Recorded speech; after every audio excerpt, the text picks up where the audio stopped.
bring that board. You bring the board. The board, the file. Yeah, please, please. Thank you.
Oh, thank you.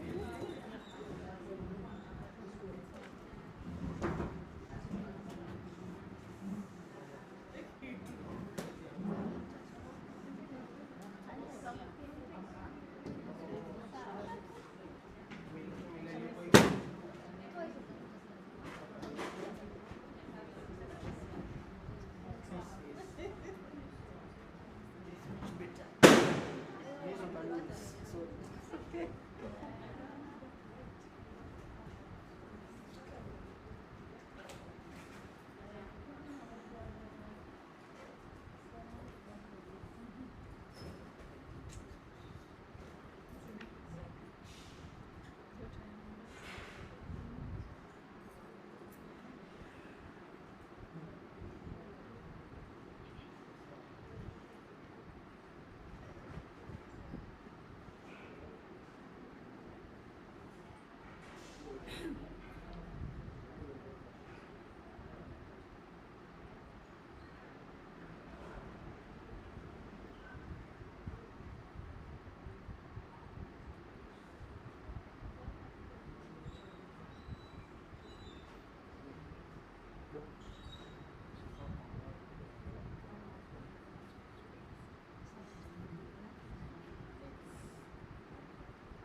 Hello, good afternoon, everyone.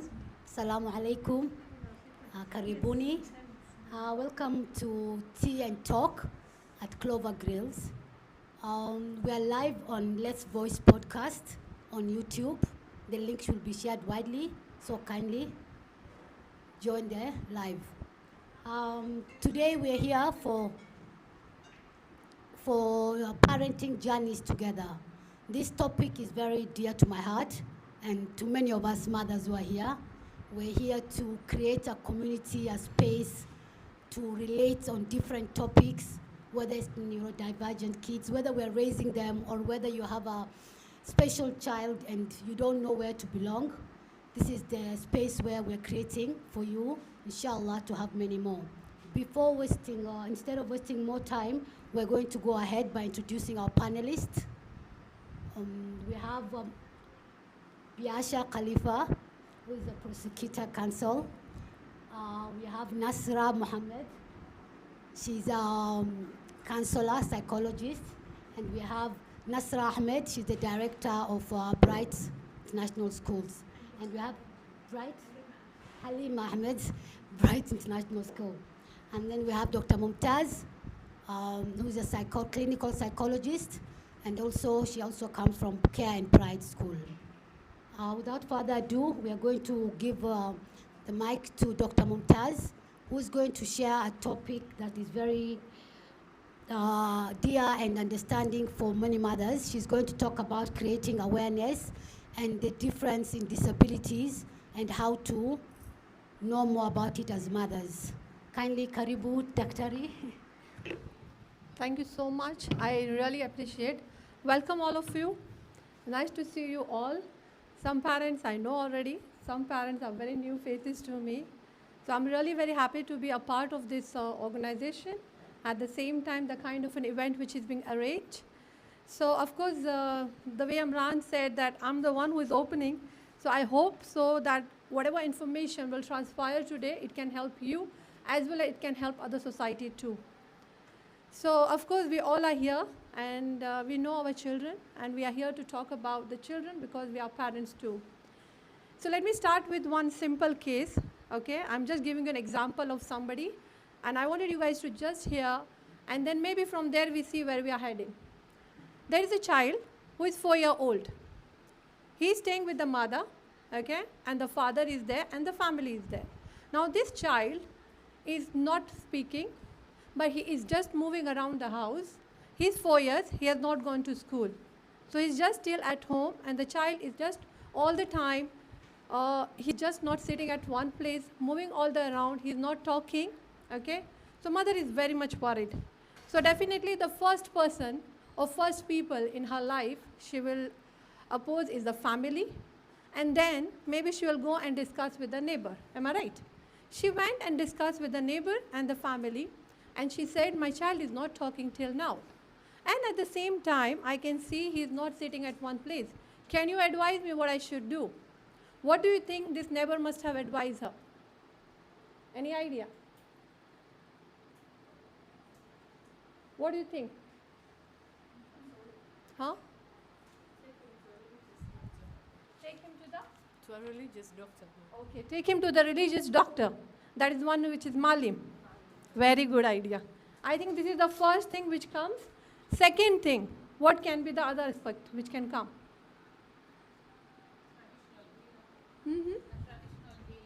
Traditional healer. Yeah. Okay, that's again very good. What else can come up? Even they will say, you know what?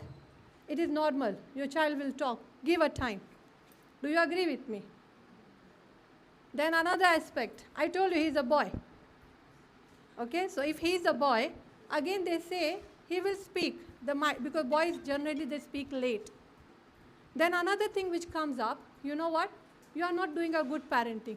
You are really pampering him a lot. That's why this boy is not listening to you. Do you agree with me?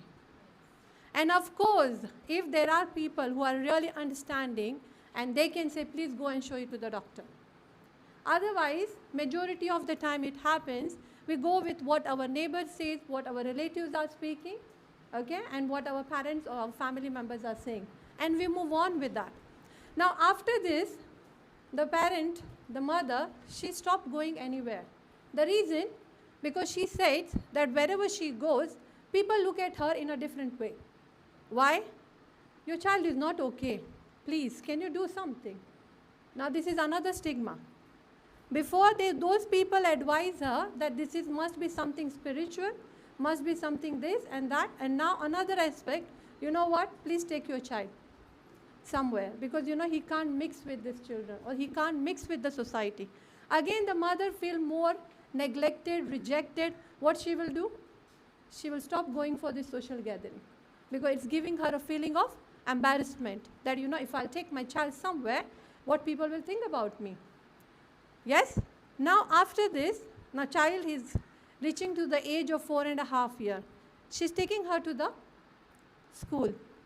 Now when child reaches to the school, now the school after 1 week or 2 weeks, they start complaining, you know what, your child is beating others, okay, he is not listening us, and he's just restless. We can't handle her, please. There is a different place for these children, take them.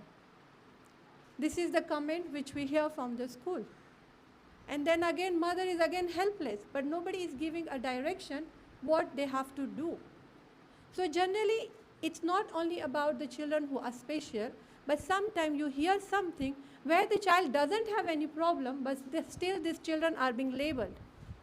Why? Because the lack of awareness which we have in a society till now. First thing, if the child is hyper, it's not always true that the child has some neurological problem. Majority of the time, we are not aware why this hyperactivity is there in these children. We think, oh, he's young, that's why he's doing. As he will grow, he will be fine. Another aspect can be, it can be psychological aspect too. Sometimes the children show this hyperactivity. It can be because the child is looking for attention from the surrounding. Other aspect can be a neurological, maybe some kind of a food which is triggering this behavior. So it's not always that it can be one parameter which is responsible for the behavior. Now, who will have this awareness? Because nowadays, we are not having this kind of information and we don't know where to go. Because we go with one person to another, another one to another one, and the way people come up with the new ideas and what they hear from the generation to generation, it keeps on moving. Now, even in the school, when the child went, what they said? This child, we can't handle it. He can't mix up with other children. Please take her to another one. Did they give a solution? Did the mother got solution from anybody? Where she is? Helpless. Now this is here where we have a challenge. That's why today majority of the children are facing challenges. The way I said, if the child is not sitting at one place, it's not always true. The child has autism, ADHD, or people come up with another one, cerebral palsy, whatever. There are many disorders are there in neurological condition, but it's not always like that. So it's very important for us to know what this problem is, why this child has. Majority of the cases which I'm handling nowadays, the children who are delayed in speech, who are not able to communicate, who are not able to talk properly, respond properly, even if they are completely fine, they are not hyper, but still they have this response. The first factor which is responsible is a diet. Let me tell you the truth, diet plays a big role. I have seen a number of cases where only with the help of a diet, these children have changed. This is the first aspect. Second element which is affecting all these parameters nowadays is can you give me an idea what it can be? Screen time. I don't know whether you have heard something called virtual autism. Have you heard of this word? There's a new terminology which has come, virtual autism. When they come to us, sometime when we see the children have this kind of a challenges and when we observe and then we tell the parents, we find out whether the screen time is there or not there. And when they say it is there, first thing we tell them, let's stop this one and we see how it is going. After 1 month, we know what exactly the challenge is there. Sometimes what happens, when they see autistic features, like eye-to-eye contact is not there, he's hyper, he's not listening, he's just restless. I've seen many cases where they are being just labeled. This child can't do anything. But it's not like that. That's why it's very important for us to understand our child. And who will understand? First is the mother. Yes, because mother is the one who identifies. And mother is the one who knows what they are going through. They understand their pain. The child wants to talk to you, but you are not able to communicate. Now again, communication delay. It's not always because of autism. Sometimes it can be psychological. I don't know whether you have heard the term called selective mutism. Have you heard of it? Okay, what happened in this case, by the age of 3-4, these children are completely quiet. They don't talk at all. Now somebody doesn't talk, obviously they will say, oh, there is a problem, isn't it? These children, you will find them. I had this kind of a case here. I think currently also I'm dealing with this kind of a case. Now, I remember this child was in year 2. And how old she was? 7, 8 or 9. Now, when this case came to me, they just told me that, this child is not talking and we don't know. But then I asked how she is in academic and all. Teacher gave me the report. She's good in academic, only she's not talking. Then I tried to find out what was her history. It's like how she was in kindergarten, because I was not interacting with the parents that time. So I was getting the information from the teacher. Anyways, when I found out, the kindergarten teachers, they told me, you know what? She's like this from before. She's very shy. She's very shy. That's why this girl is not talking. And they used to think that, and this case keep on moving. It went to the extent when she reached to year 2. You know what she used to do? If she wants to talk, now after the therapy started, at least she started whispering. Whispering means she goes and she tells something in ears and come back. So it is a more case of social anxiety. Now again here, she was being labeled as, again, this child has a problem. What? Again, the common word which we use very often is autism. Now this one is not autism, it's more of therapy. I will give you another case, 4-year-old again. You really feel bad sometimes because parents also don't know what to do, and they just go one place to another, another place to another, another to another. There is always trial and error. This boy was okay till the age of 3 years. There was no problem. Everything was going on very smoothly. His milestones developed nicely. He was talking, responding. After the age of 3, he just stopped talking. He became hyper. He was not having eye-to-eye contact. He was not responding.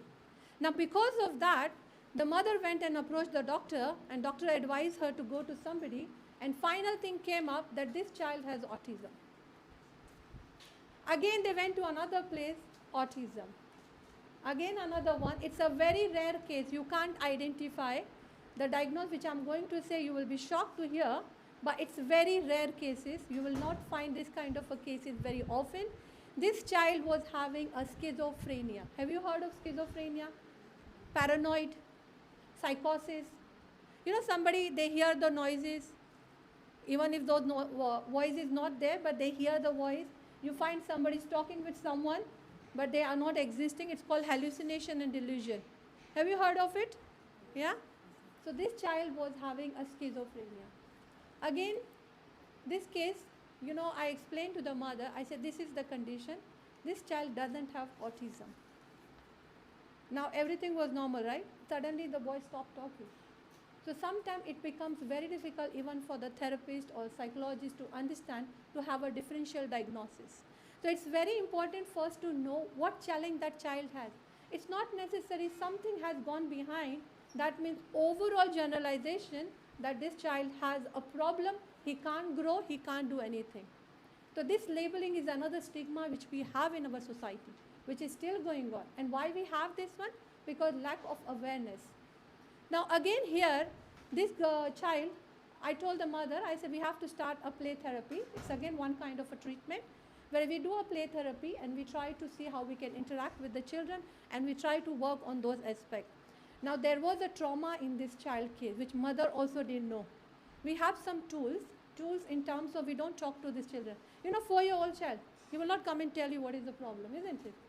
So generally we do some tests. It's simple kind of a drawing. I can try on you guys later on. With that test, you can know everything about that person, what is going on here. There is nothing like that I have to put you in a machine, nothing. It's just a simple drawing test.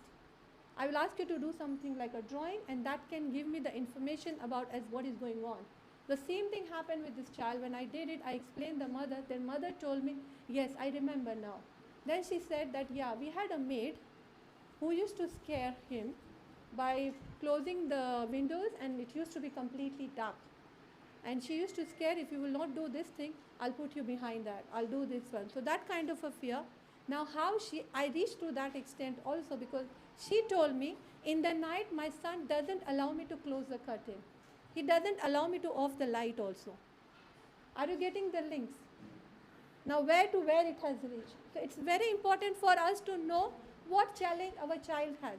Another issue which I have noticed, again I'm going back to schools, children handwritings are not good. Have you experienced such? You must have seen. They are not able to calculate. They are not able to memorize. Handwriting is not good. They are not reading properly. What happened again? This child need extra help. But what help? What help? Do you know what help they need? That is very important for us as the parents to know. If my child has a challenge, how I can help. Like the way, if your stomach is aching, what you will do? We go and see the doctor, right? Or either you do your home treatment. If it doesn't work out, we go and see the doctor. When we go to the specialist says, let me do some testing and then I will tell you what we have to do next. And then they find out the cause, whether it is bacterial infection, viral infection, then they treat the cause. They don't treat the symptoms. Now, majority of the time in our children cases, we are working on symptoms, we are not working on the cause. That's why we are not seeing any improvement, whether in terms of writing, reading, even doing well in schools. We know our child is very bright, but still he is not getting something like which he should deserve. Somebody who is capable of getting A's, but he is getting what? E, F or U. Why? So it's not always that, there is some problem here. It's very important for us to find out what exactly the challenge this child has. The way she said that we go to the Malim, which is good. We always say Deen and Dunya goes together, right? So we always advise that of course you go for it, but at the same time we do other treatment, we never know it can work out. I'll give you another example. This lady, I'm not talking about a child now, lady, she is 44-year-old now. When I saw this lady, I think maybe around 7 to 8 years old. Okay, the challenge, the diagnosis which I heard was autism. That was one. Second thing, they said, the thing what happened with this girl, or it was delayed in speech. But when I saw this patient, she was responding, she was talking. There is an eye-to-eye contact, okay? I asked what kind of a treatment, when it started. We take the whole case history to find out how was the child born, what happened, milestone and everything. From there we came to know that by the age of 6 months, she got her first epileptic attack. Okay? This is the case of Mombasa. She got first epileptic attack at the 6th month of age. Of course, the parent will rush to the doctor, isn't it? So they went. When they went to the doctor, okay, again it is a lack of awareness. The doctor told the parent, I'm giving you a medication, okay, to stop the seizure, but you give when you feel the attack is going to come. Tell me, in epilepsy, can you know attack is going to come now or later on? This was the advice from the professional. I was so shocked, and what they were doing, they were having this impression that, must be something spiritual is there. So we have to go to Mali, we have to go here. They did all the part. Parents, definitely they will do everything. They went, they did everything. The child was growing and seizures were coming every month. Every month this lady, she was getting a seizure, epileptic attack.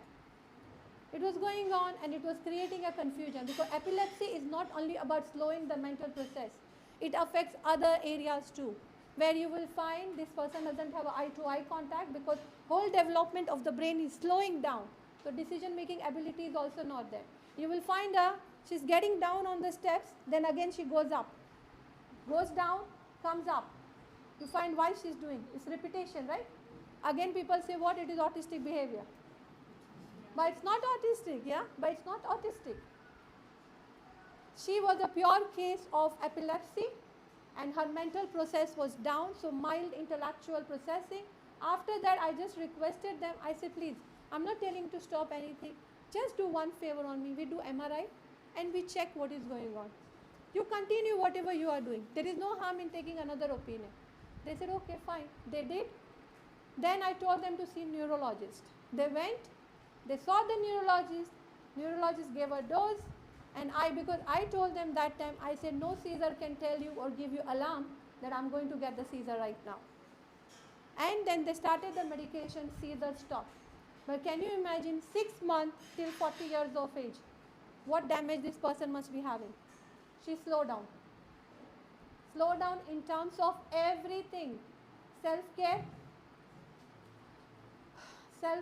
even responding. Otherwise, if the treatment would have been on track, she would have been normal like you and me. I'm sorry to say all this because this is what is happening. So the people who can really help our children is us, no one else. So it's very important for us to know what to do, how to help our child. Look for a help, look for awareness. Nowadays we have lot of sources available in the market where you can find out. Again, this is another big problem. Please don't overall generalize on the basis of you see something.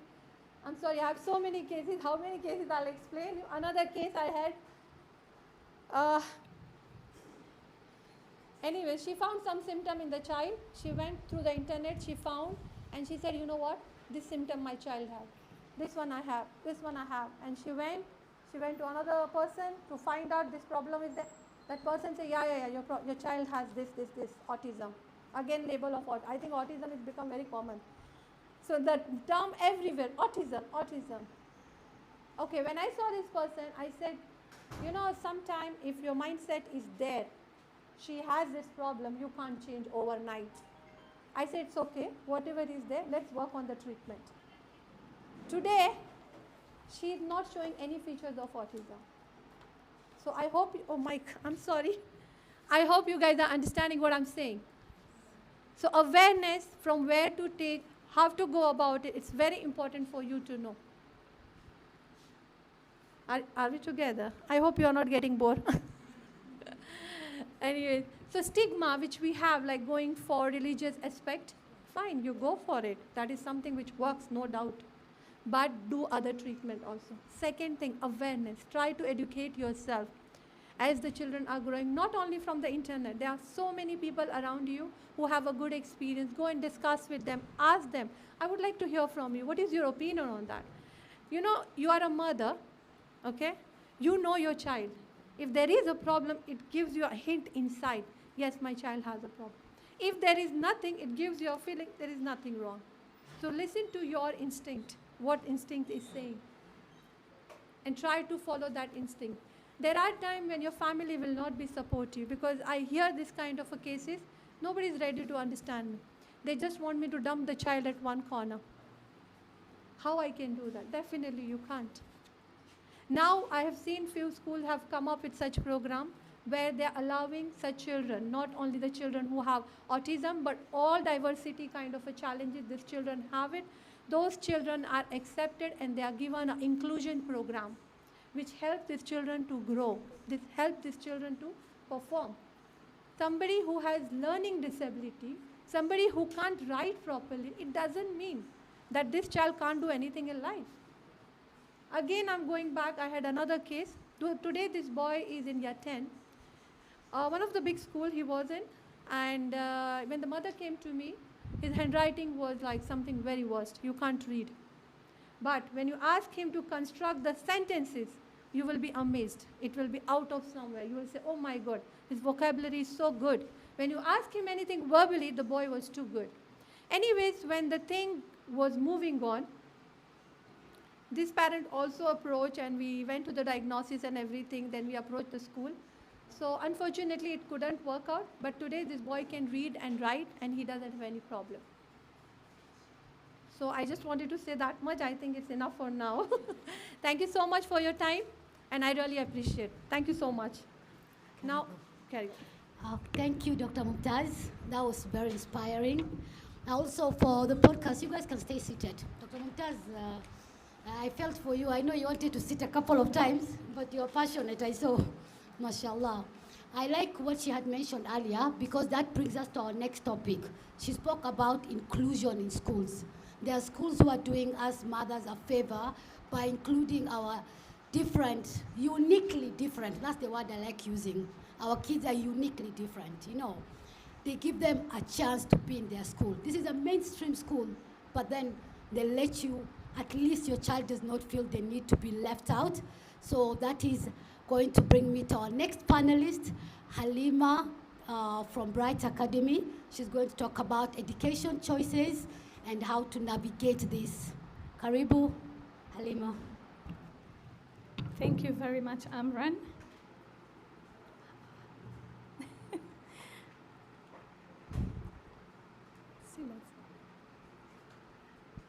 Okay, assalamu alaikum. Good afternoon, everyone. As Amran has introduced me, I am Madam Halima from Bright. Some of you have met me at Bright International Academy and some at Bright Noor Academy. So we are the directors of both schools. And Alhamdulillah, it's an honor today and a privilege to be part of this talk. And I hope it's one of many, inshallah. We get together and we discuss. Because being a parent, it needs a village, as it's said. So my topics: education choices, navigating schools, teachers and learning styles, and inclusion. So those are the points I'm going to cover today. So ladies, choosing the right education for our children is one of the biggest decisions. You're given a child, he's 4 years old, as Dr. Mumtaz has mentioned earlier. It's time for him to go to school. Which school? So many schools, so many systems, again, so many opinions. But I want to remind you of something. This something is very powerful, is that no one understands a child better than a mother who pays attention. So we're all mothers. The buck stops with us when it comes to our children. So your instincts, your observations, your daily experiences with your child, these are the strongest tools when choosing a learning environment. So you need that in your mind when choosing the right school. So parents, how can we choose the right school? A suitable school is not just about fancy buildings or high fees. So most of the time, as we know in our culture, we look which is the best school, which school is the one that is more established, which school is more known, which school that fits my status. I think it's about time that we realize it's about a place where your child can belong, grow, and be understood. So the school that we need to look for is a school that sees your child's potential, not their weaknesses. A school that communicates openly, that has a very good communication system in place. A school that values emotional well-being just as much as academics. A school where you feel welcome when you walk in. So I need you to remember, the best school is the one where your child is seen, supported, and safe. On to my next point, building positive relationship with teachers. As parents, it's a bit tricky dealing with teachers. Teachers are our partners, not our opponents. We need to keep that in our mind. So when we work with them, not against them, who is going to benefit? Definitely our children. So a strong parent-teacher's relationship, it starts with respect, communication, trust, and also willingness to listen. Please, parents, we always wait when a problem occurs for us to go visit our children's school. Let's not do that. We start building a relationship earlier by sharing our child's strengths, fears, triggers, and dreams, so that to build that connection with your teacher. Because when home and the school speaks the same language, the child becomes unstoppable. On to my third point. I'm being a bit brief, because I know there are other panelists also who want to share with us. Understanding different learning styles. Every child learns differently. As Dr. Mumtaz, mashallah, had talked, she was really into explaining how not every child is the same. It's for us as mothers to be aware of that. and to follow our instincts. That's the first thing I believe. So every child learns differently. Some learn by listening, others by seeing, some by doing. Some need movements. Those are our naughty little children. We call them. They're not listening, they're not sitting down, and sometimes, unfortunately, we label them. We tell them they have a problem, they're ADHD, but it's just their learning style. Some need silence, some learn fast, others learn deeply but slowly. So there's no better way to learn. It's just different ways of learning. So once we understand our child's learning style, something amazing happens. Parents, who can tell me what happens? We stop comparing them.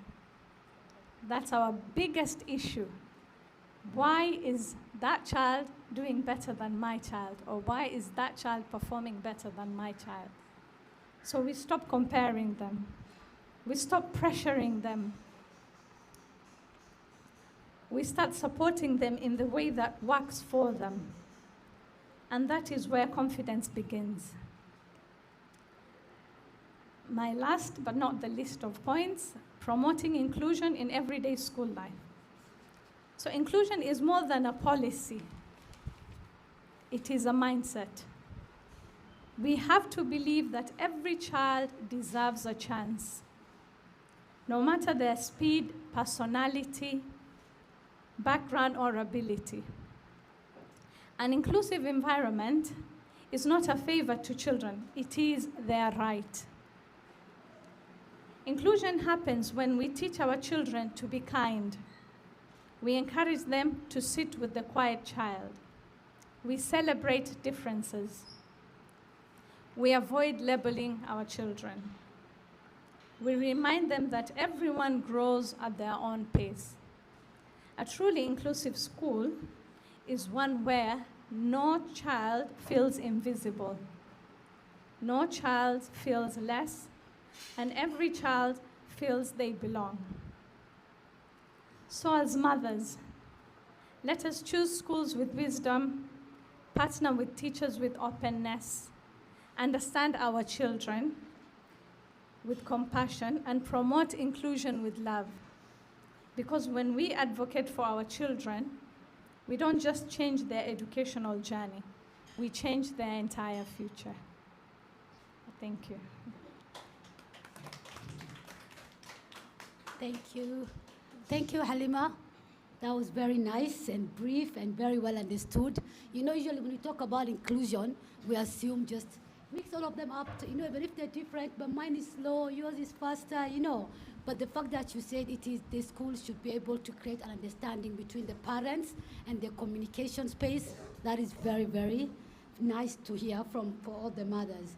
My next panelist is a mother who, is a mother who works closely with, as a lady who works closely with women in general. She has her program that is called Elevate Your Mind, which actually brings so many women together to talk about the emotional well-being. Today we're very lucky to have Nasra as a panelist, because not only as mothers who are raising divergent kids, but just as a mother in general, there's so many things. We forget about self-care. You're always alone. I have moments where I park the car and just cry because you've had a tough day, you don't know who to talk to, but Nasra today will take us through that. Karibu, Nasra, thank you. Thank you so much. Thank you for having me. Assalamu alaikum. Good evening, ladies. How are you all? So lovely to hear from you too. It was amazing. Ama mjaona ilikuwa amazing? It was, right? I would like to take this opportunity to thank Amran, because I also create spaces for women to come together, to learn, to unlearn, to laugh, to cry, to be vulnerable. So it's spaces that are really needed, and I really want to thank you for doing that. So my name is Nasra Mohammed. I am a counseling psychologist. Unaona sasa ile uko na stress, umeudhika, the person should come to is moi. So I also am the founder of Elevate Her Mind Hub. I curate events for women. That's basically what I do. Mimi am a wanasema a sister's keeper, is it? Yes.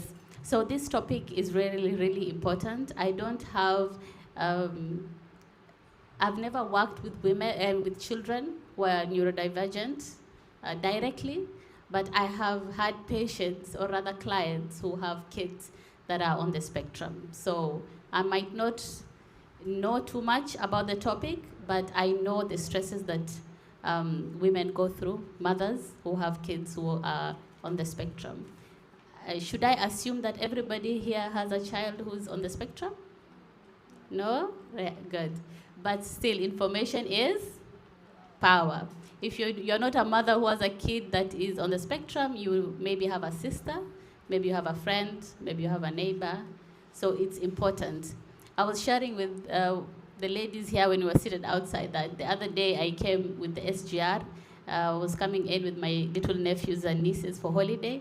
And then there was this mama who was really struggling. Pale kwa unajua SGR iko na security nyingi, sijui kwa nini. You go through like 3 of them. And so the child that she had was very, very hyper. He wasn't settling. He was just all over the place. And then the police guy with the dog, he was very, very rude. Like, shikilia mtoto wako, mbona huwezi mzuia? And then she was so angry. She said, he's a special child. And then that cop was like, what? Special? Like, you know, he thought anaambiwa ni mtoto special. So she kept on repeating, he's special, he's special. And then I talked to her, I said, Mom, usimu-explainie, wachana nayo. Kama hajui, shida yake. So I tried to help her with the bags and all that, so I told her, just let it be. So it's sad that in this day and age, that people don't understand how this situation, as much as it's very rampant, most people don't have information about it. And so to have this opportunity for you guys to come here to learn is very, very good. Now, my topic is about self-care.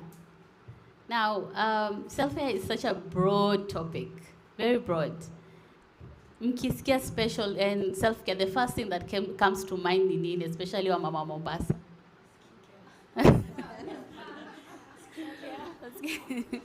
So you're finishing all your money at Abosto. If anybody here is an owner of Abosto, msinifunge.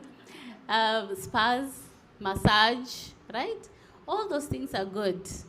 But self-care, that's not the only thing, you know, about self-care. There's so many things. Even being here today is self-care. Did you know that? Why?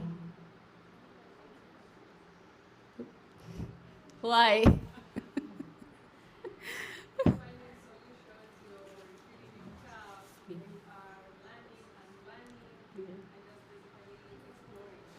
Exactly.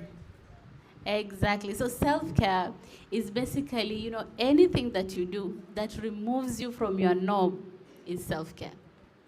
Right? You know, there's this study that I love to talk about all the time that was done. There were panya wawili walioko kwa cages. I might not know the specifics, but kijuju mtaelewa. They were put in different cages. Now, panya number 1 alipewa let me tell you, alikuwa billionaire of the mice family. Alipewa kila kitu, great food, alikuwa na mali ya kucheza, extra water ya kucheza, yani luxury. This other panya alikuwa tuna basic chakula, maji, that's it. So their brain development was studied and it showed mwenye alikuwa na tu extra mind yake ama brain yake ilikuwa kubwa than the other one. Literally, the brain was big, meaning, you know, we have this ability where our brain can actually grow tissues. It's called neuroplasticity. We can grow our brain. And so this means that is the extra huyu panya alikuwa nayo imefanya nini? Yes, imemkuza. Meaning that if you're always living the same life, where you're doing the same thing, things that are monotonous, your mind won't grow. And as human beings, we have to grow. We have to get out of our comfort zones. We have to go outside there. We have to see greeneries. We have to do things that you don't want to do. You know, they say if you're used to brush with your right hand, sometimes brush with the left, so that ujisumbue kidogo. So what I'm trying to say is self-care does not only mean wewe uende kwa spa ukamasajiwe. It means do things that will fill your cup, things that will make you happy, things that will grow you as a person. Now, these things are not easy when you're a parent, let alone a parent to children who, or a child who is on the spectrum, right? It comes with a lot of responsibilities. Number one, you're always worried about your child, constantly. You don't trust your children with other people because you feel like no one will understand my child. Number two, because of these characters that maybe is not part of the norm that the kids have, you're scared of going to the public eye. Why? I'm going to be judged, watu watashanga na watu wangu, you know, watadhani hawana adabu, da. So unaanza kujishuku. So you don't get out as much. So now you're stuck. You're stuck in this limbo. You're always doing the same thing. You're in this monotonous lifestyle. And so this takes you back. You become stressed. You become frustrated. You know, you start getting angry at your spouse, at the other kids. Now the other kids might start hating on the other, you know, the sibling, because they're like, you're giving special treatment to this one child. What about us? So you are torn between your own family, your spouse, you are being a mother to the other kids, being a mom to your special. It's very, very chaotic, and you're only one person. So what happens is you become stressed. When you become stressed, you know, being stressed is actually a good thing. Did you guys know that? Being stressed is not a bad thing. It's a way to help your body cope with life. So, but it's supposed to be short term. Stress is supposed to be short term. Now it becomes bad when it's chronic, meaning you are always constantly stressed. You are on fight or flight mode. I don't know if my fellow panelists are like me, but before I speak, usually my heart rate that's stress. And I've talked so many times, but it's just, I have to go through that. You know, my heart rate will go crazy, and I'm there like, calm down, people are looking at you, right? It's stress, it's normal, it's fight or flight. I feel like, should I run away, should I stay here? So the fight or flight situation that you're in constantly will, as much as it's created by Allah subhanahu wa ta'ala to save you. Ukiona simba hapa, if you don't run away, what happens? So the reason why we go through this, there's actually a biological thing that happens. You know, your brain ina produce adrenaline to give you the strength. Kama mimi Nasra sijawahi kimbia. That guys, I will run. It's the adrenaline. It's not me, it's the adrenaline. So it's good, it's supposed to save you. But if you're constantly in that state, your body will start breaking down. You start having issues. That's why tunasikia usually, you know, studies have been done that women go through a lot of autoimmune diseases more than men because of stress. Because of kubeba, you know, I'm helping the family, everyone is depending on me, I have to be there, sometimes you don't have to be there, but you are there. You know, that bandika mwenyewe, responsibilities that are not yours. So fight or flight, chronic stress will make you sick. Your child that you're trying to be a mother to for a long time will lose you faster because of sickness. You know, you start developing now somatic issues, your body is breaking down. Leo niko na kichwa, kesho I have acidity, kesho I have this. You always be dealing with something. And this is all boiling down to you not having coping mechanisms. So the reason why I'm sharing all these things is not to scare you, because parenting is difficult, but it's also a gift. Subhanallah. You know, every situation that a human being, you know, we are put in, there's always a reason why Allah has given you that test. You know, there's always a reason. And being in this world, it's not our forever home. You know, we have our forever home, which is, you know, the hereafter. We all expect to go to Jannah, right? So maybe this is a way for you. Yani hutapitia zile watu wengine watapitia wewe ni direct. So change your intention. It's difficult, yes, but change your intention where this is from Allah, and I will strive, and I will do better, and I will, inshallah, Allah will will give me the blessings that I need. So this is just a reminder to all of you that there's always a reason as to why things happen the way they do. Don't give up, but also find a way to cope. Go out, have time for yourself. Those dishes can wait. That shower can wait. Go for that walk. Go outside. Go see a friend. Talk to someone, you know. See a friend, someone that you feel like you trust, you can talk to. Because talking is so, so, so important. Yes, we can't talk to everybody, but I'm sure there's that person that you can talk to. If you don't have, there are counselors out there you can consult. Because once you vent out, you know, a problem shared is, yeah, so share, talk it out. Hata leo mkirudi nyumbani, you guys are going to be very, very happy, because I'm sure after maybe the break, we're going to have a chat with all of you. Hii kuongea kidogo itawafurahisha.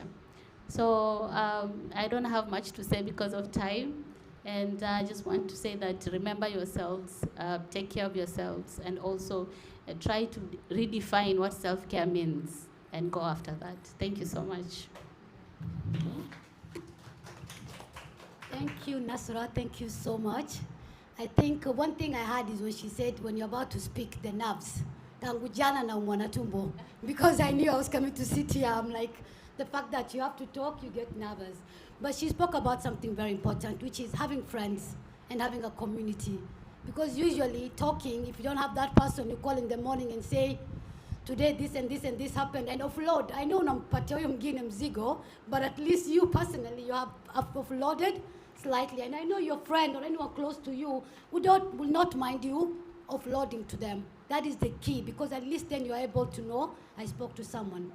The next panelist, if I decide to tell you so much, I'll take forever, because there's so much history here.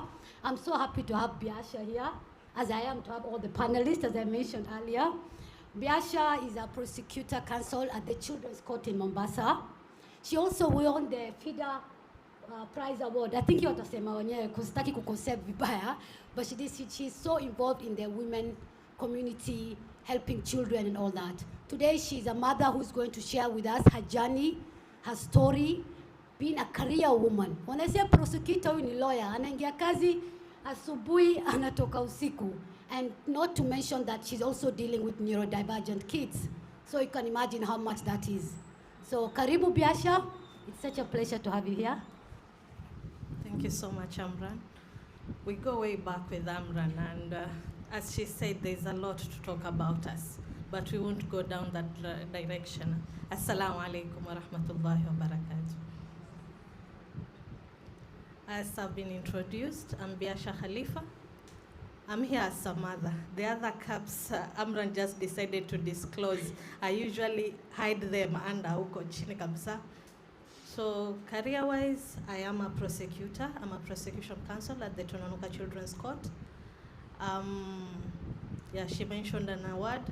I recently won an award as an outstanding public service officer at FIDA 40 celebrations in Nairobi. Thank you so much. But today, what brings me here is to share my journey as a mother and as a career woman. Maybe most of you have not interacted beyond these walls. And I love speaking Swahili. I find it so difficult transacting or communicating in English, because I have a lot that I can deliver when I'm speaking in Swahili. But nonetheless, I'll still hold on to English, and I'll throw Swahili word hapa na pale kidogo, like I just did.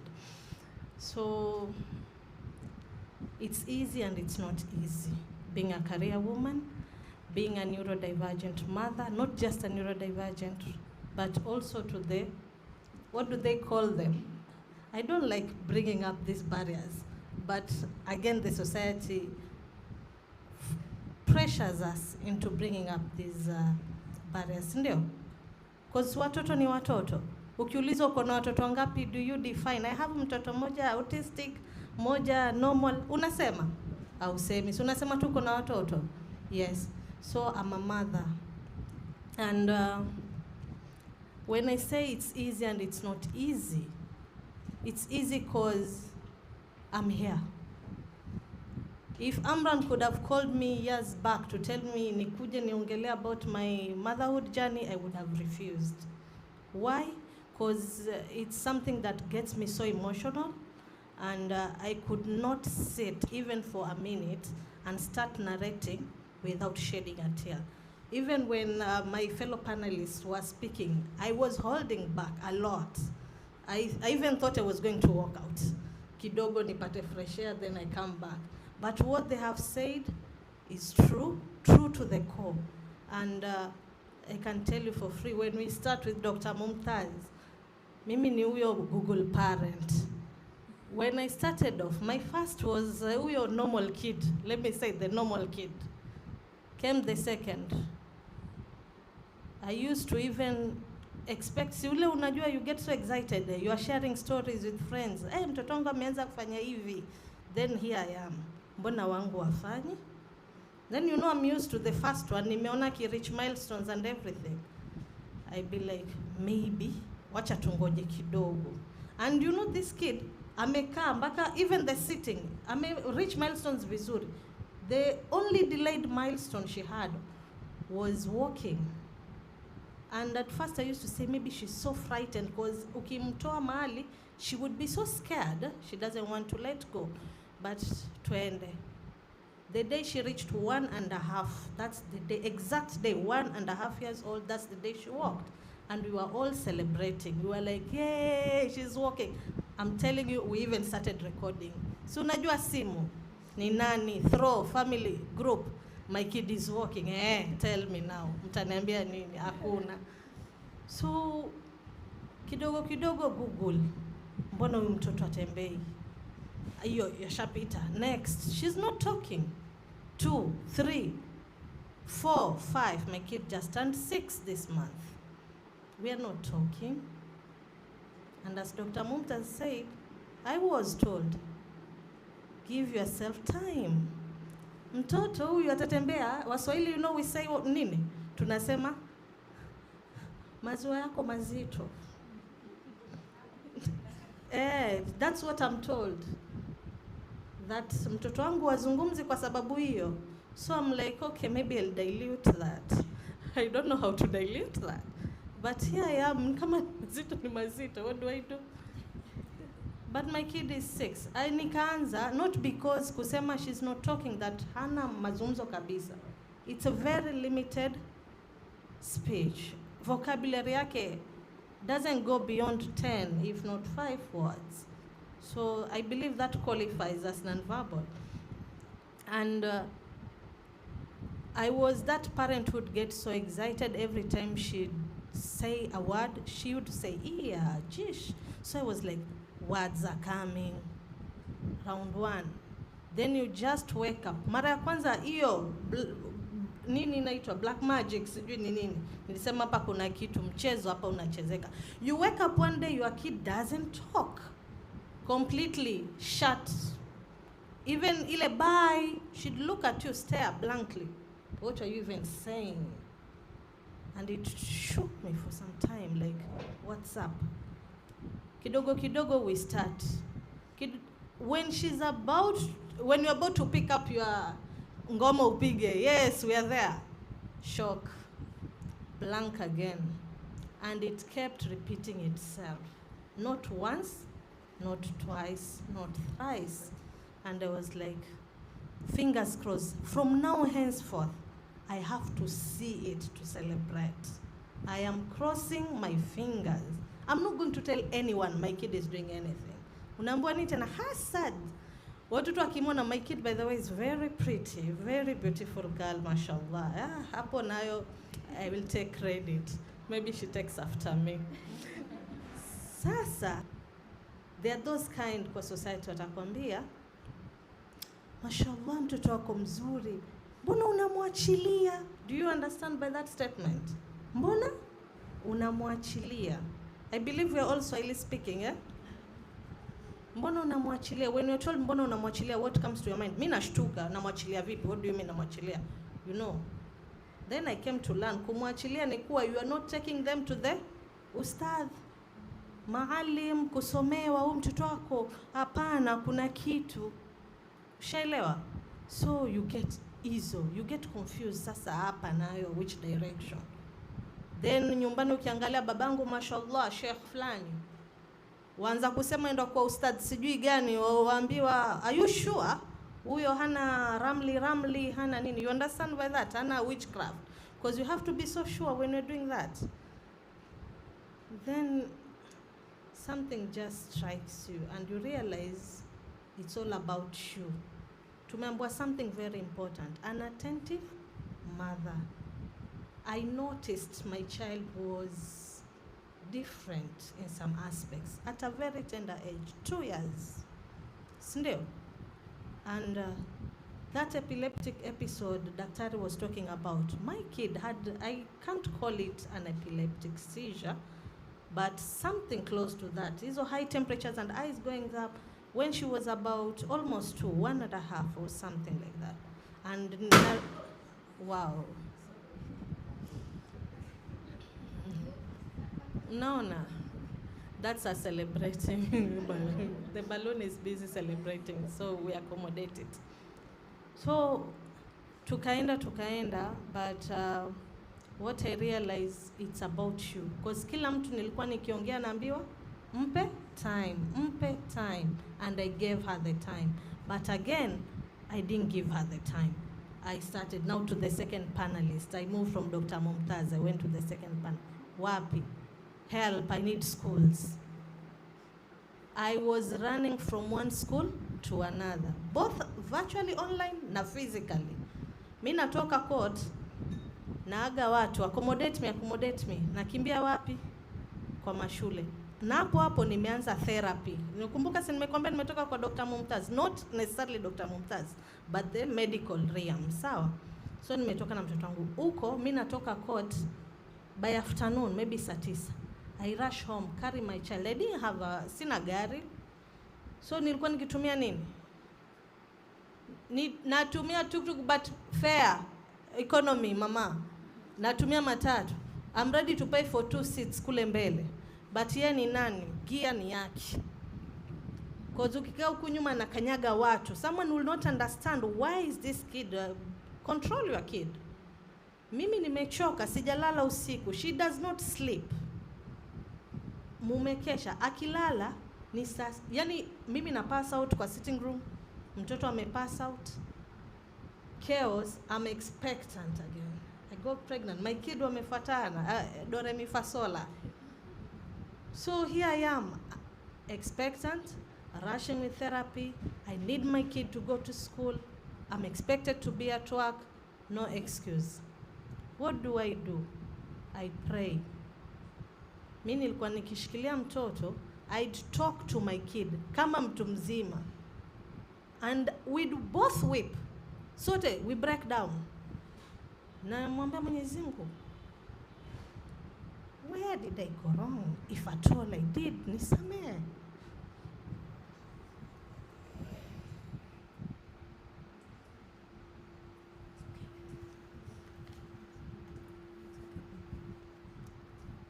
Yeah, one of those moments. Okay. It's beautiful that I can still feel that. Huh? So, tukamove schools. Nikaangalia normal schools. Let me call them normal schools.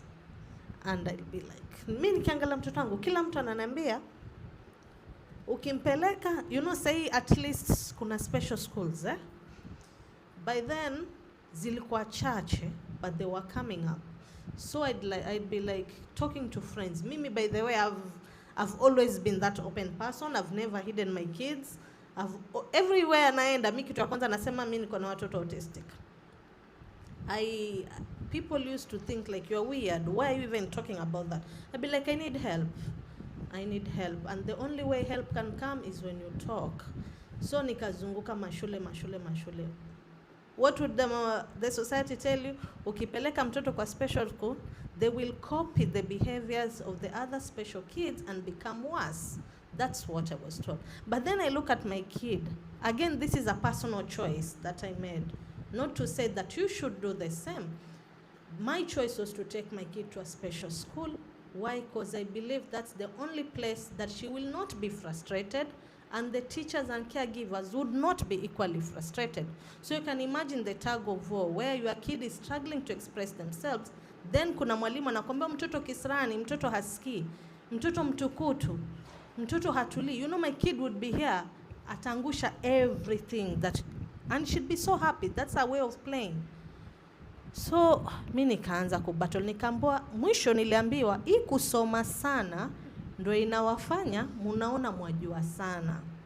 That is me fighting to have my child go to school. Naambiwa mimi najua sana na hii kusoma sana ndio inanipelekea kwa hapo. So I'm like, alhamdulillah, nimesoma sana. Sioni mimi kama nimesoma sana, lakini alhamdulillah for the little that I have. I went to the first special school. I went to the second special school. What am I looking at? What am I looking at?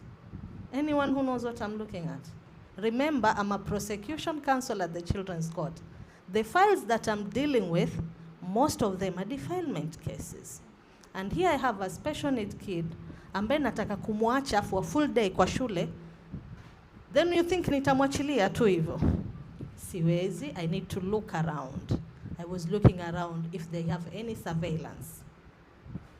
CCTVs, I want to know, so that when I come back hapa ni kuna issue, I want you to retrieve that footage. I want to look. That's me being paranoid, if you can say, but yes, those are the perks that come with it. I'm looking at the staff. My kid is a female. And if I notice the larger share of those staff are men, do you think I'll be, yes, not to say that women are not perpetrators, but I'm feeling safe with a woman around my kid. So, ndo hivyo. So I ended up, sita disclose that school for now. Maybe you can see me huko nyuma msije mkasema nimelipwa ku advertise, but I took my child to a special school. From 2.5 years to now. I just told you, she turned 6, yeah? So calculate that period. She's been at a special school. Now, it doesn't mean I'm getting 100%. You have to be patient, because we cannot compare our children. So remember to say compare. Don't, it will kill you, I'm telling you for free. Kwa sababu, mimi nikimpeleka niliambiwa, huyu, in 2 years, she'll be back, we'll integrate her back. Is it 2 years? It's way beyond 2 years. Kuna wazazi walitoa watoto wao, wangu yuko na wengine pia wako. Why? Kwa sababu for every child, development iko tofauti and our journeys are different. I have 2. Nilipopata mimba ya 3, nikaenda shule nikawaambia, my friends, let's pray. Mtoto wangu nimemzaa, ameanza kugrow. But whatever I'm seeing, I'm thinking this is number 3. As in number 2 of number 1. Hapana, acha wasiwasi mama nani. Wacha wasiwasi. Mimi naambia hapana, so nimeambiwa instincts. My instincts were kicking in and I'm like, no, I know. Wameni offer nipeleke mtoto for the 3rd term, waende observe. My kid has been going for free, hiyo shule, for observation for the whole 3rd term. And they told me, yes, kunao issue hapa na pale. Our specialists now nimeenda. Behavioral, therapist, zote. Mimi nawajua mmoja baada ya mmoja. But Dr. Mumtaz ndo nafikiri next naenda kwake. Sasa, you are seeing the journey. Struggles are there, but pia good sides ziko. Struggles ni nyingi hata sitaanza sana. Hizo nimewambia zinatosha. But the good side is, get that friend of yours. That's where panel number 3 comes. Iyo retreat hiyo ni muhimu. Self-care. My friend, you lose your mind. Mimi na credit wazazi. Alhamdulillah, they're still alive. My sisters, my relatives, mimi napewa offers, wacha niwaambie. My sister right now has gone back to school specifically to study his story. She's a medic, but ameenda ku specialize on these issues. Why? Because she's inspired by my kids. And all my kids, they always video call, wanataka kujua naendeleaje. They always tell each other, huyo ambaye yaongea, because tunamuita family spokesperson. Yeye ndo anaongea on behalf of the ones who are not talking. Auntie Nani is in school, anasomea, anakuja kuwasaidia fulani na fulani. That's her message. Anakuja kusaidia fulani, yeye hata hataki kuja atasaidia watu wengine, lakini ndugu zake first. So if you have a good support system, please utilize it. Mimi naambia leta watoto weekend upumzike. Mimi ni nani nikatae? Alhamdulillah, mimi huyo nisha pack bags mbio peleka. Hata sasa nimekuja hapa. They're not in my house. And I'm peaceful. Why? Kwa sababu allow yourself that grace. You need that breather. Peana watoto if you trust, lakini usipeane tu watoto ukaja ukasema mbi aliniambia peana watoto kisha you come back crying. Hapana. Make sure where you are leaving your kids ni safe. So give yourself that grace. If you need to travel. Mimi na kazi yangu nayo sitakaa chini, si ndio? So I need to move around. I move around but have constant checks. But na hizo nao watoto wanaweza ni baraka na ni mtihani, si ndio? Kwa spouse na kwa watoto wenzako. Kwa sababu hapo when you also concentrate so much on one, mwingine anasema you don't want to spend time with me mama, si ndio? So have that balance, make them understand. Be an ambassador first in your house before uko nje. So being a career woman, it's going to be hectic, but you'll have to strike the balance. You don't have an option. You don't, trust me. Na sahi with where I'm seated, I deal with children. Angalia Mwenyezi Mungu vile amekupa huo mtihani. I'm dealing with children both at home and at work. Mimi nasikiza shida za wazazi wengine without uttering mine. Na wasikiza tu. But then I have to calm them down. Nageuka therapist at work. Na mimi mwenyewe nataka hiyo therapy. Is there anyone who is going to give me that if I don't decide to take it myself? No. That's why we are saying self-care pia ni nini? Ni muhimu. Na pia another thing I want to tell you. Now I'll talk to you as a prosecutor. I will tell you even these kids are perpetrators. Perpetrator could be willing or unwilling. So ukikaa na malezi ya watoto, the exposures you give these children, be very careful. Don't end up at my door. And when I say at my door, si nyumbani kwangu by the way, ni ofisi, si ndio? Why? Because we'll have that discussion. Watoto hawa wengine pia wanafanya makosa kama hawa wengine, especially defilement. I will insist, especially defilement. What is defilement? Do we all know what defilement is? If we know, well and good, I will not dwell. Defilement ni unyanyasaji wa kijinsia, kidhuluma ya mapenzi. Sijui nitumie jina gani lepesi. Maybe those are the nearest. But wengine wanasema ubakaji kwa watu wazima, si ndio? Kwa watoto inaitwa defilement, ambao ni mtoto na mtoto mwenzake ama mtu mzima kumfanyia mtoto. But hii nauzungumzia ni ya watoto kwa watoto, child to child. Kwa sababu hata wao they have feelings. And by the way, with this special needs zao ni kama ziko exaggerated. And they don't know how to channel it. If any one of us ako naye nyumbani, they know what I'm talking about. Kuna phase in their growth, you will see them even concentrating on their privates, ndio? Mimi hiyo ishanifikia, nikaogopa, nikasema kwani mtoto wangu anafanyiwa kitu. Mimi nishabeba mtoto wangu hivi, nikikimbia, nikisema ile maneno nafanya kwa files ina happen real life. But unafika unaambua no, hii ni hivi na hivi na hivi. That's why I'm telling you, have a keen eye. Saa ingine not everything is negative, other things are positive, but ni wewe vile utazimanage along the way. So nimewaambia watoto exposure tunawacha na caregivers. Make sure you know what is happening, because wanaoneshwa na wao hawana ile free will. Siona watoto kado tuko na free will, naweza kusema hii sifanye. But imagine I have one case ambaye alikuwa rescued from mob. Why? Because alikuwa na defile mtoto mdogo. Ye hajui difference. Ye anaona this is where I should do it. You understand? Na sasa kisheria siwezi kumcharge, haizi kwenda, lakini imagine the repercussion kama haukutokea before you rescue this child. You'd have lost him. Sindio? Ama msichana, whatever the case. Yani be there, be a present parent. Kisha watoto hata kama waongei, lakini kuna wale wanaongea na wale waongei, they have a very strong emotional connection. Mi wangu ukifika hata una stress, ukimshika, it's like she knows. She'd even pat you like this, like it's going to be okay, but she can't voice it. So what I can tell you as fellow mothers, sisters, we have it within us. Let's face Allah sincerely, tumuombe, and we say alhamdulillah ala kulli hal. It's the only way. Before hizi intervention zote, tumuelekee Mwenyezi Mungu. Cause mimi nilikuwa nikiambiwa it gets better with time, and I can tell you for free, it does get better. It does. How I started and where we are, two different scenarios. Two very different scenarios. Sahi nalala, mtoto wangu yualala, mtoto wangu naweza muacha somewhere, I can go about my duties. Alhamdulillah. My kid used to behave like a mad person. Unampa chakula kwa sahani anamwaga chini. Anakula from the floor. Would even pick papers to eat. I'd be like, what madness is this?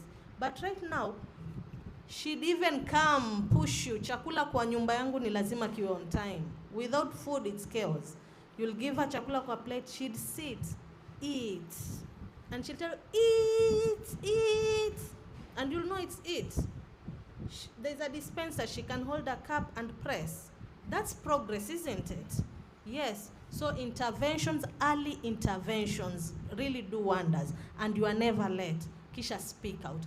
Get those support groups and so on and so forth. There's so much, I talk a lot, but kwa sasa I'll tell you, let's pray and everything is manageable. Bi'idhnillahi al-karim. Shukran.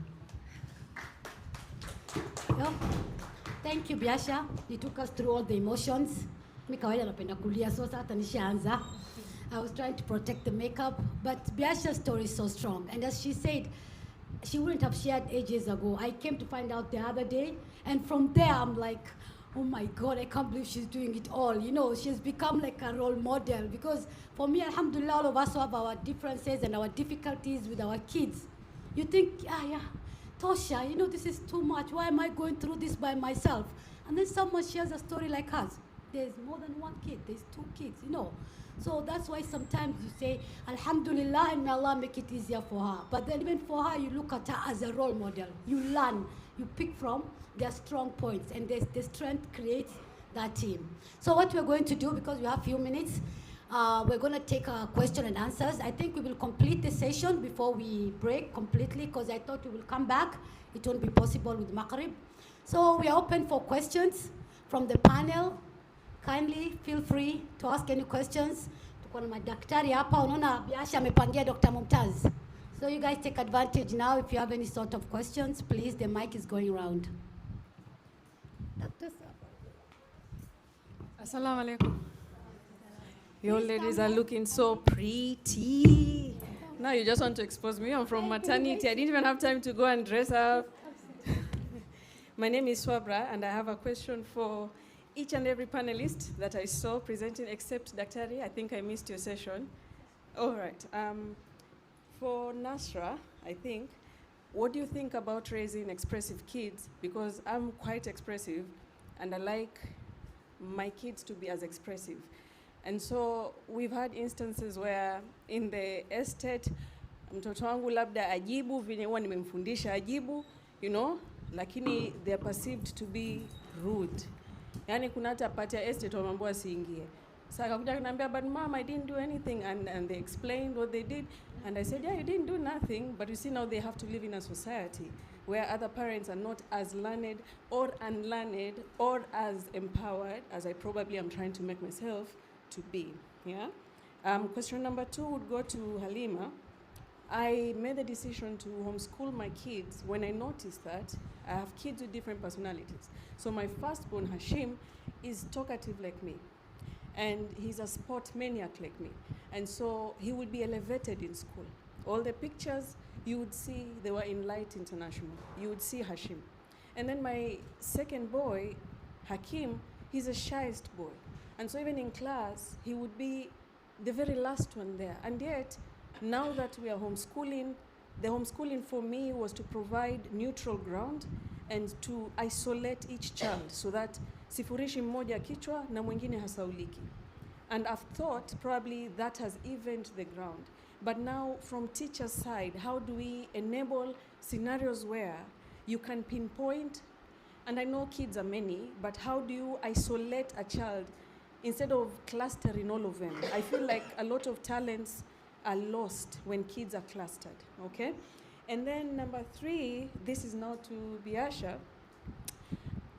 Yes, our kids do mistakes, and I have this weekend actually to go by that my son Hashim, again, Kimbelembele, he was so irritated by one of his cousins, and kweli cousin yake alikuwa mchokozi, okay? Hashim is shorter than the cousin, so kila saa kumuita, you know, short, and he got so pissed, I literally saw him almost lift a hand to slap her. I think I came from a point of trauma, a woman, you know, being slapped by a man, impossible in my life. So of course, I think my discipline was overboard. But then now it got me thinking that, yes, I have this boy, he potentially could lift a hand, could lift his words, and who knows, even worse, maybe do something worse. And yet he's still a boy. In my eyes, he's supposed to be still a boy, you understand? Where do we draw that line where we instill discipline, but at the same time, we potentially can be raising maniacs that we are looking at in our society? And then this is not a question, but I like that I have opportunity as a gynecologist to see women, even as they start this journey of motherhood. And so even in this discussion today, I would say homework ya kila mtu hapa, you know, a mother, not a mother, is how can we best support the mothers around us, even as they start the journey? Because I feel like that motherhood journey starts even in the maternity, even in pregnancy. How do you support them? How do you take them through their postpartum, you know, postpartum depression, etc.? Shukran.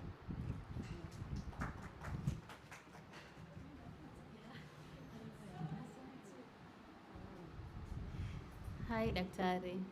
Umezalisha mtoto leo? Oh! Mashallah. So your question was about dealing with the expressive kids. All of them, they're expressive? In their odd ways. Mdomo wako ama? Mdomo amekurithi. Mashallah. So I think it depends. When you talk about expression, like they know how to communicate their emotions, ama they're just loud.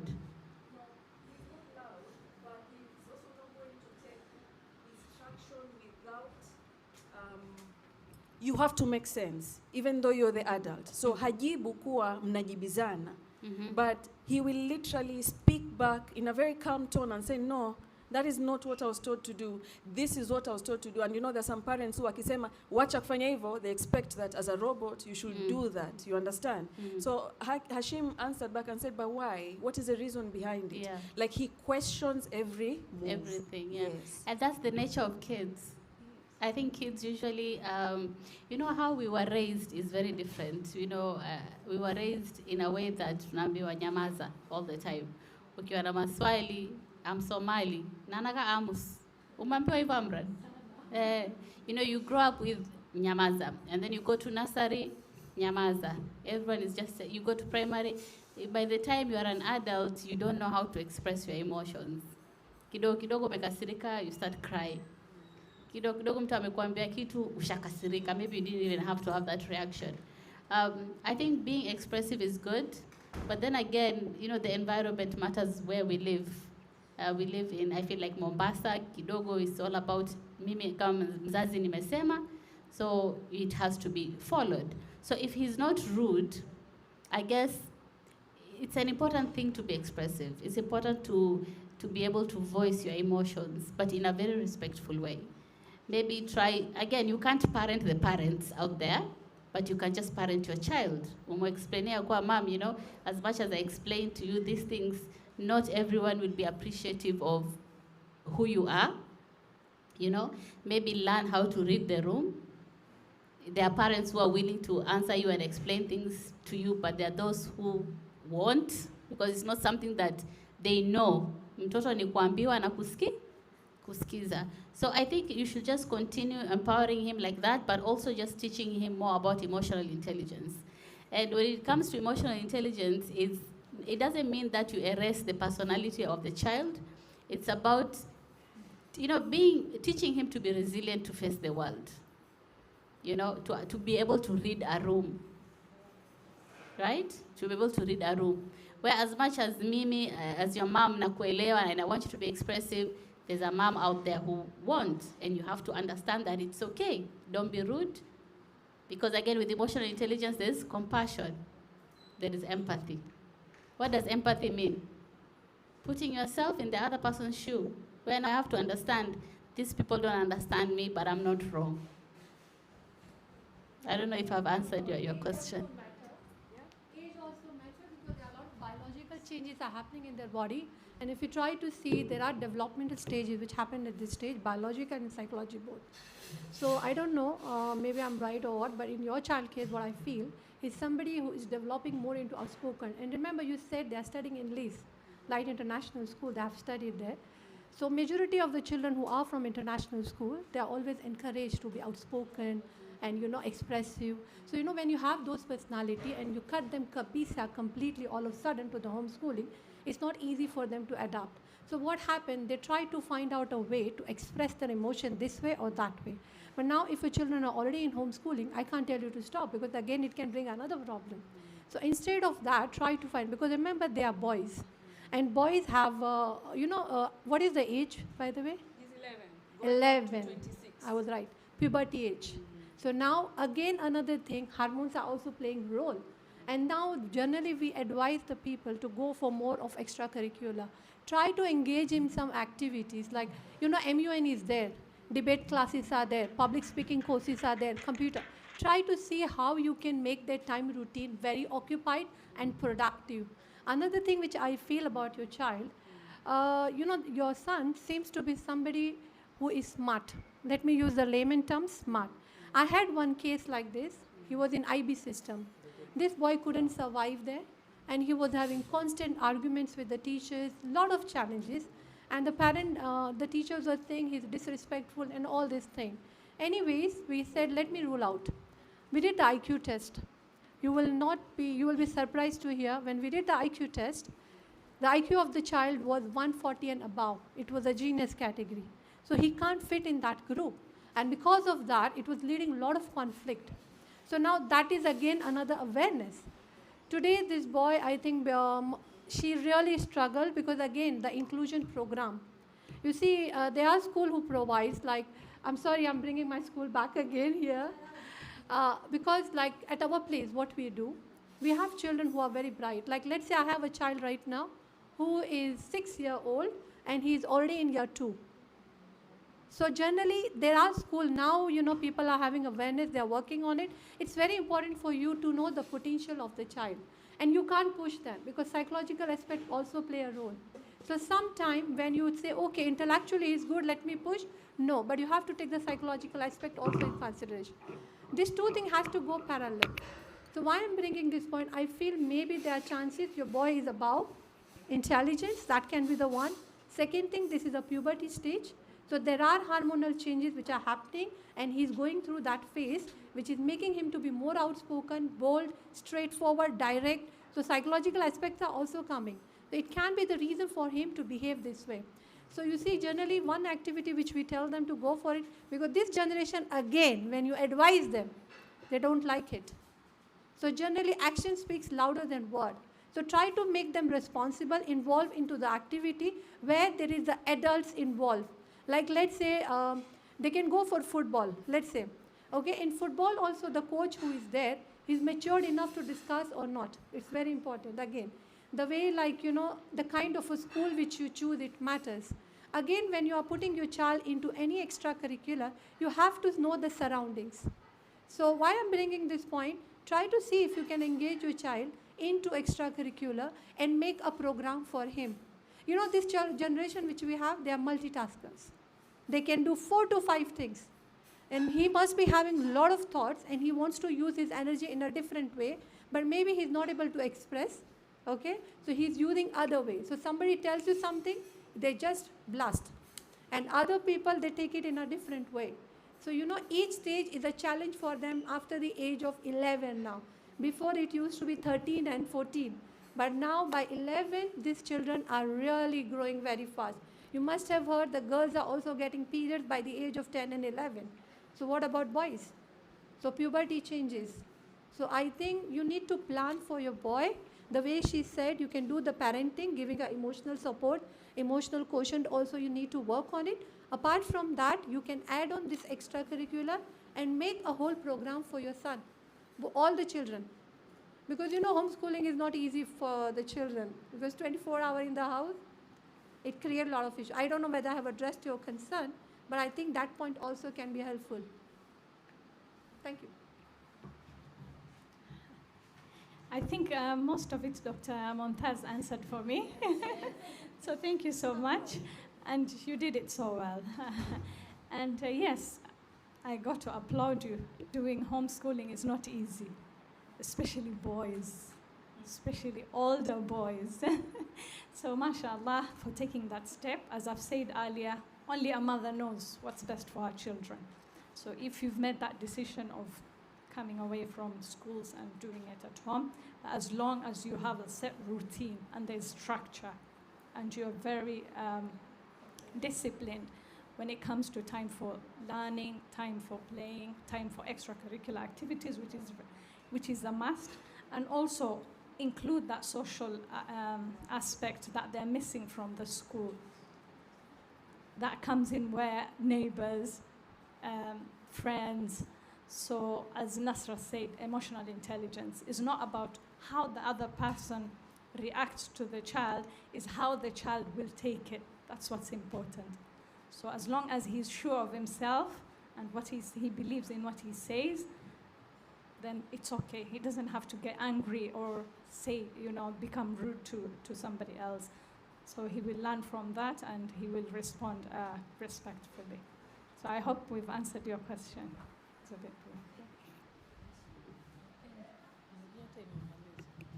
Dr. Swabra, I think all has been said.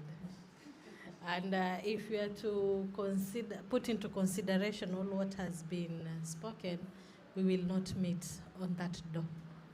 Inshallah. He'll be well. You have it. I know you can manage. You want? The curriculum which your child is learning, in homeschooling, we do have teachers. We get the teachers, we put them. But you need to know as a parent what your child is learning. Because sometimes majority of the teachers which we have here, they are from CBC curriculum. So sometimes some teachers, they don't have enough training for IG, if it is IG curriculum. So you need to have a follow-up. The way we have term calendars, like term 1, term 2, term 3, maybe he also must have planned something for your son, that by the end of the term, this one will be done, and then exams. The way we have it in the school, midterm exam, end term exam, you can gather the papers online. We have it, Save My Exams, you must be aware of it. Yeah, from there you can go get all the international exam papers. So you see, as a parent, having a homeschooling, it's not a joke. And it's like, you are also a teacher now. So when you're doing homeschooling, so I think you also has to be aware of whatever things are required for your child to do it. Oh, hi, thank you. Follow-up question. You sure? With parenting, we usually think that our kids are problematic, ama kuna issue, kumbe labda ni kichwa yako. Sometimes you're the one with the issue as a parent. Not saying that you are. Could be because, parents are usually very fearful, probably because of how they were raised. So they want to raise differently. They want to be different parents. And sometimes that becomes a bit obsessive. So yeah, guys, take it easy. Everything always works out.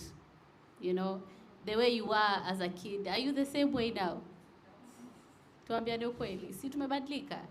Yeah, so kids change, and kids are very, very adaptive, and kids are very, very smart. Ni vile sisi hatutaki kuwasikiza, but if you sit down and talk to them, they're very smart, and they know what they're doing, and they also listen. As much as sometimes you think that they don't, they do.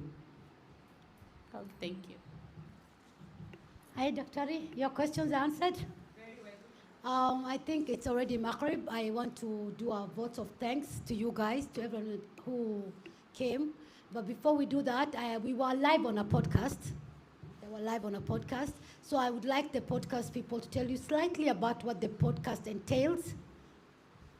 He's going to tell you what the podcast is about, so that hopefully you can also follow. All right. Good evening, everyone. Kwa wazima. You're having a very substantive discussion here, and it's very impactful, even for us, the youths who are here. My name is Javan Rollins. I'm an administrator at Let's Voice Podcast. We are live right now on our YouTube channel.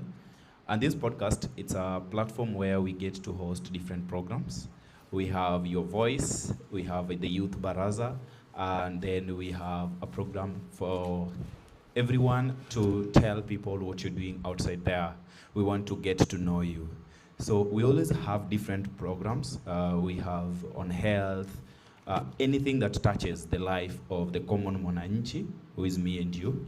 So looking around, I've seen even our potential guests, and we would wish to host you in our platforms. Like the likes of Daktari here, we have a very interesting topic come next week on Thursday on health, of which, with your permission, we'd wish to host you so that people outside there can get to have this information that you are passing outside here. We'd be very grateful. So maybe after this, we'll reach out to you to support us, to also get to, give us that chance to tell people outside there what you're doing and how they can sort out these challenges that they have. Apart from that, remember to subscribe, support us on our YouTube channel so that we can grow together. Be blessed. Oh, the name, it's called Let's Voice Podcast. Let's Voice Podcast. If you have any challenge, you can just call any of us, the three of us. We're also on Facebook, we are on Instagram. You can also as well follow us there, get our content on what we do. Thank you very much. Okay, you're welcome. Actually, there's also someone else I wanted to introduce. There's Nunu's Creations. She had got you some small gifts for some vouchers. Maybe you can tell us about Nunu's Creations slightly?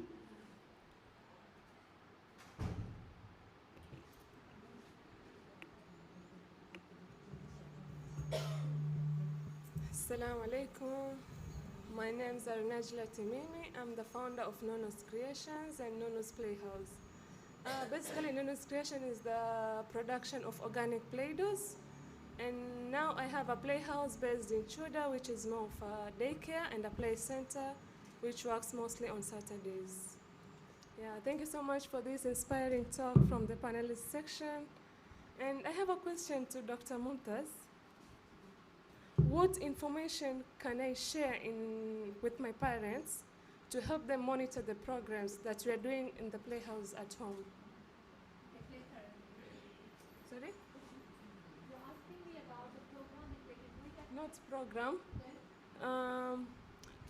The same values that we're teaching them in the playhouse, that they have to implement the same at home, like in terms of diet, in terms of screen time. How can I be sure, like the same what I'm telling them, if they're doing the same thing at home? Okay, in such case, if it is individual, then it's a different story. But I think you can do some kind of an awareness program. If you have a number of groups, or a number of people are there, maybe let's say 5 to 10, you can have one gathering the way we have arranged here. Huh? I can't hear you. You can't hear me? Okay, I'm saying the one way, either individually or a group. These are the two ways which you can cultivate whatever intention you want to check how it is going. That is one point. Second thing, when diet program, let's say, for example, if it is about diet, there are some common diets which all the children can follow. You can prepare a meal plan for them. Because nowadays, majority of the children who are getting affected is because of lactose. You must be aware, right? Lactose, gluten, preservatives, and sugar, carbs. So these are the 5 pillars. If the parents knows about these 5 things, and if you can prepare, you can give them, it can help them. When it comes to the play side, if you wanted to train them, or if you want them to cultivate something at home, the way you said you have a clay dough bio, right? Now with clay dough, they can work more on the fine motor skill, because this clay dough which you are making it's more of a non-edible, means something which cannot harm them. So something like this, it can help even to the smaller children, because fine motor skills are very important for the handwriting. And majority of the children handwriting challenge is there because this skill is not there. So generally Clado, you can implement that one. Again, in the daycare, you have building blocks, right? Okay, so we build the blocks and sorting out. Third thing, again, generally when the children come to the play center or daycare, they have all the toys at one go. And children goes and pick whatever they want. So generally, what happened with these children, this thing doesn't help them to be organized all the time. So, Mara, this one they have taken now, 5 to 10 minutes, they leave this one, then they go for another one, then 10 minutes, they left that one. So what happened in such cases, what generally in normal school, what they do it is like once they are done with all the play and everything, that time they tell them pick up and keep it back to the place. But generally in such cases, if you train the children, like they have play with one toy, tell them to return it back that moment. Again, give a time limit.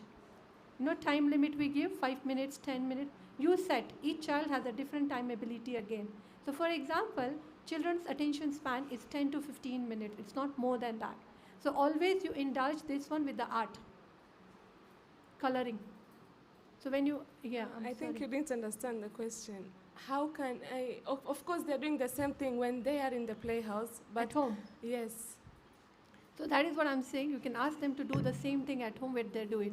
Because the repetition. Okay. I'm talking about the kids in the spectrum. Oh, spectrum. Yes.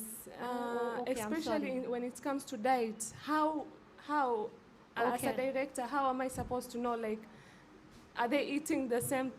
From their behavior. Yes. Their behavior will give you all the information. Okay, like generally you will notice, you can ask any school, after break time, the children's behavior out of control, if you ask any teachers. And I have done the studies in Light International. Again, I'm going back there because I was working there as a consultant. There we did a program for 1 month where I introduced a diet program because they were having a lot of complaint. The children are throwing temper tantrum, they are not listening, they are aggressive. We introduced the diet program, and with that, the behavior changed in a 1 month time. That's why I brought for you the 5 things. So now, if the children are coming, or even you can tell the parents how you can notice, they become aggressive. That is one element. They are not cooperative. They are not focused. They are hyper. These are all signs. Even at times, the verbal part, the speech delay is also due to food. Like let's say recently I had a case. Again, I'm sorry, I always give. This child, he is verbal, but he doesn't communicate. But he doesn't eat break, and he's very choosy about food. The parent was having that concern that, Mumtaz, I tried everything, it's not working out. So the child was there with me for 3-week program, okay? And he is in spectrum, and at the same time, communication has just started.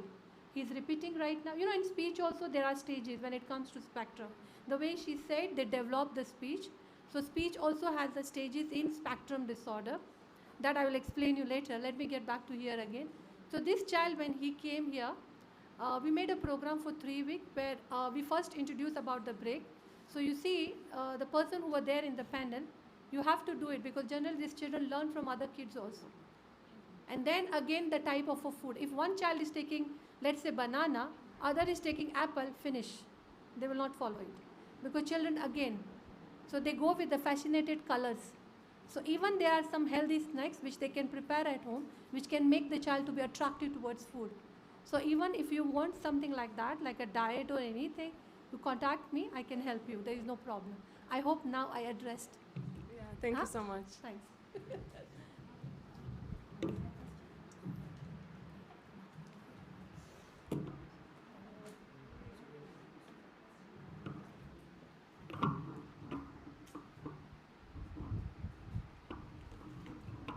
Sorry for taking your time.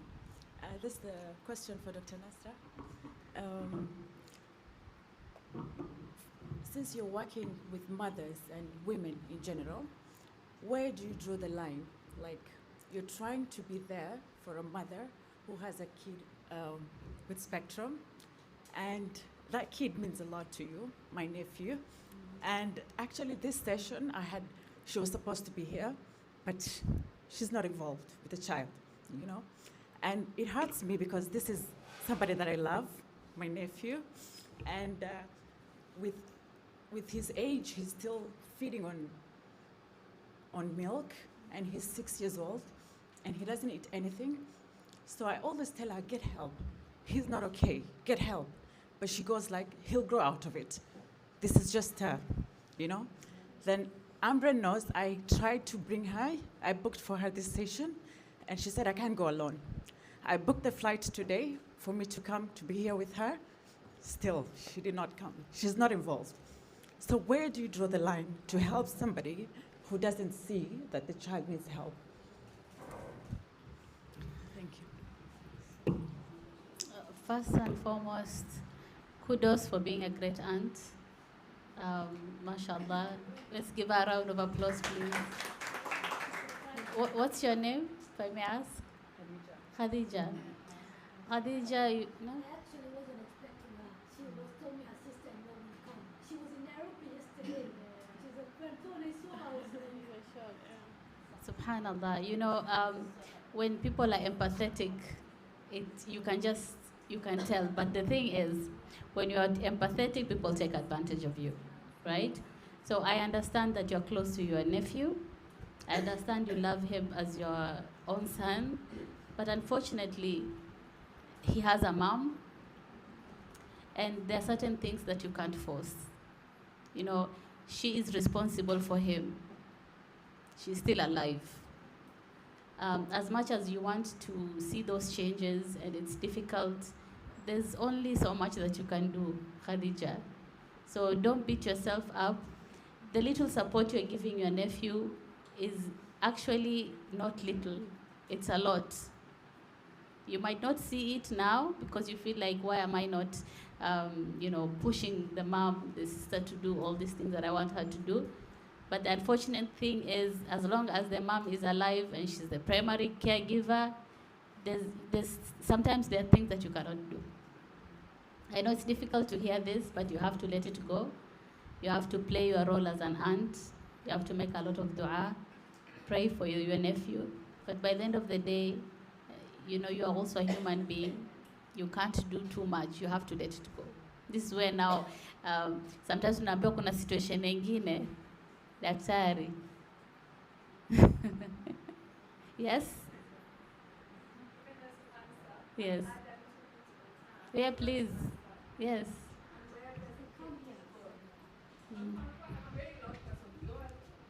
She is. Fine, he's not being harmed right now. Yeah. But at the point where her neglect could lead to harm, she cannot be a silent partaker of it. Mm-hmm. So at what point does the law come in? That's a good question for Biasha.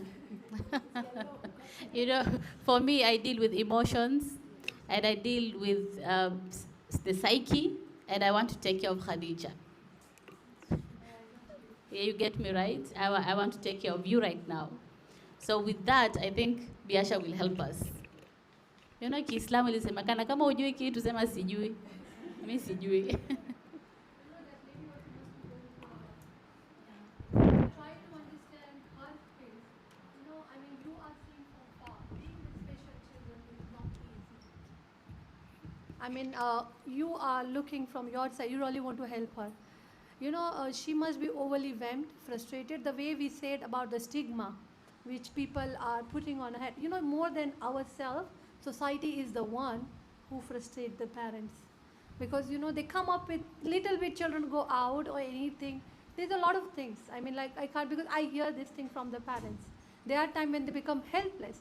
If such thing is there, sometimes we insist them, as a psychologist I'm talking, we tell them, okay, just tell them we go for some gathering. I want to go and meet some friend. We see how it is going. So if there is a psychologist who is really effective, sometimes it works out. Yeah. That's why, remember I said there are times when the parents are in denial state that my child doesn't have any problem, I'm okay. So, when such thing is come, it's like, as a professional, how you're communicating. That's why I told you the parent who had come to me, she said, my child has autism. I said, fine, I agree. I'm not denying. I accepted her viewpoint. I said, let's see what is the best thing we can do it. Whatever she has, let's try it out. Today, I'm not talking, I'm not telling her anything, but there is already a progress and there is already improvement in a 1 month period of time. And that child is not autistic. Are you getting me, what I'm trying to say? It's like you are speaking on your behalf, but at the same time, We don't know, because you see, when you are married and when you are a mother, it's not only your child, it's your husband is there. Then the stigma from in-laws, I don't know, I'm just saying. Then the people outside, she also wants to go out. Tell me one thing, which woman doesn't like to go out? Here we all are there. If you get a chance to go and do anything you want, one room alone, we all are mothers, you will not go and do it?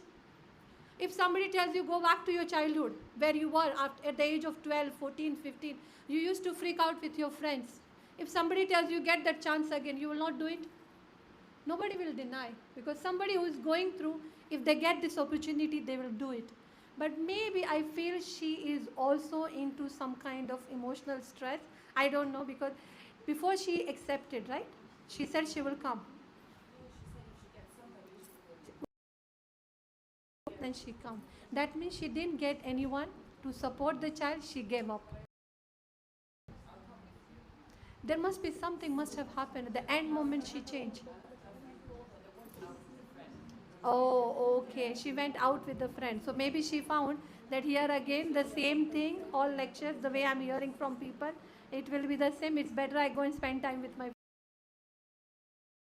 goes to school, the boy? The child goes to school? Ask the help from the school, if they can. Where? Bright Beginning? Bright Beginning Center? Miss, you are not okay, sorry. Bright Beginning. Okay, why don't you, I don't know how I can help you, but maybe speak to the school. I think it's a Hadija's name. I'm so happy to hear that you are named Hadija, because even my sister is Hadija. So God bless Hadijas. Wants to know where the legal issues come in your case. You know, I'm smiling because I usually love such things. You see, there is an offense actually called cruel child. And if the caregiver or anyone who has parental duties or any distress and so on and so forth, if all those elements would tick, then the offense would suffice. But again, before you rush towards charging someone, you have to look into this. You say the child is 6 years old. Most likely this woman is still under postpartum phase or is still under denial. As Dr. said, having a special needs kid is, tell you for free, it's an expensive affair, both emotionally, physically, financially, and so on and so forth. So first and foremost, before we go legal, into our sister. Maybe that's her way of calling out for help. She dissociates herself from the issue at hand. She knows there is a problem, but she's running away from it. It's not like she's deserting the child intentionally. Maybe I'm just trying to defend her, but talking from my seat as a parent, I can tell you for free, even those learned people that you think of are learned, they are locking their kids in their houses. I've got several calls whereby a parent is locking their child in because they don't want other people to realize that their child has a certain case. So hold your sister, don't leave her harm. Please don't leave that hand. If need be, take her for counseling, psychiatric help, whatever, but don't give up on her. And at the same time, if the kid is going to Bright Beginning Center, I can tell you for free, he is safe. He is safe, because I've been there. And the school I didn't want to mention, that's the school. And I am satisfied from my angle. So please, may Allah bless your intentions. You want to ask a question? Okay.